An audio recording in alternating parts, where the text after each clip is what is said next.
Welcome to MG9 news. విద్యుత్ స్తంభంతో పొంచి ఉన్న ప్రమాదం. కర్నూలు జిల్లా కోసిగి మండల కేంద్రంలోని సిద్దప్పపాలెం నందుగల ఈశ్వర ఆలయంకు సమీపంలో ఉన్న విద్యుత్ స్తంభం వంగి ప్రమాదకర స్థితిలో ఉంది. అది ఇనుప స్తంభం కావడం, దీనికి తోడు కుళాయి కూడా దగ్గరలో ఉండటం, పైగా వర్షాలు కావడంతో ఏ క్షణంలో ఏం జరుగుతుందోనని కాలనీవాసులు భయాందోళనలో ఉన్నారు. ప్రమాద స్థితిని గ్రహించిన కాలనీవాసులు గత సంవత్సరం విద్యుత్ అధికారులకు తమ గోడు విన్నవించుకోగా ఇనుప స్తంభం స్థానంలో సిమెంట్ కాంక్రీట్ తో చేసిన స్తంభం ఏర్పాటు చేశారు. కానీ వంగి ఉన్న ఇనుప స్తంభాన్ని అలాగే వదిలివేశారు. ఈ ఇనుప స్తంభానికి విద్యుత్ తీగలు తగిలి ఆత్తు వస్తుందని స్తంభానికి సమీపంలోని అంగన్వాడీ సెంటర్ కూడా ఉండటంతో చిన్నపిల్లలు ఆ స్తంభం పట్టుకుంటే పరిస్థితి ఏంటని విద్యుత్ అధికారులకు గత సంవత్సరం నుంచి విన్నవించుకుంటున్నా రేపు మాపు అంటూ కాలయాపన చేస్తున్నారని, మండల కేంద్రంలోని నడిబొడ్డులోనే పరిస్థితి ఇంత ప్రమాదకర స్థితిలో ఉంటే అధికారులకు కనిపించదా అంటూ నిలదీస్తున్నారు.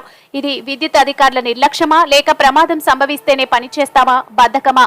మా పిల్లలను అంగన్వాడీలకు పంపాలా వద్దా? పక్కనే గల ఈశ్వరుని ఆలయంకు వచ్చే భక్తులు సైతం ఏ క్షణంలో ఏం జరుగుతుందో అంటూ భయంతో ఉన్నారని, ఇప్పటికైనా అధికారులు తమకు అలవాటు పడి బద్ధకం, నిర్లక్ష్యం వదిలి వంగిన ఇనుప స్తంభాన్ని తొలగించి ప్రమాదాలను నివారించాలని కాలనీవాసులు కోరుకుంటున్నారు.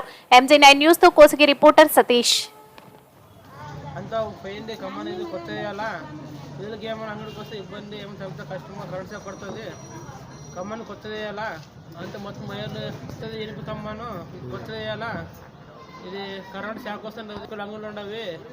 ఇది నిన్న లారీ వచ్చేది, నన్ను గుద్దేది, నిన్న ఎంత ఉండదు పడుకున్నప్పుడు లేరు.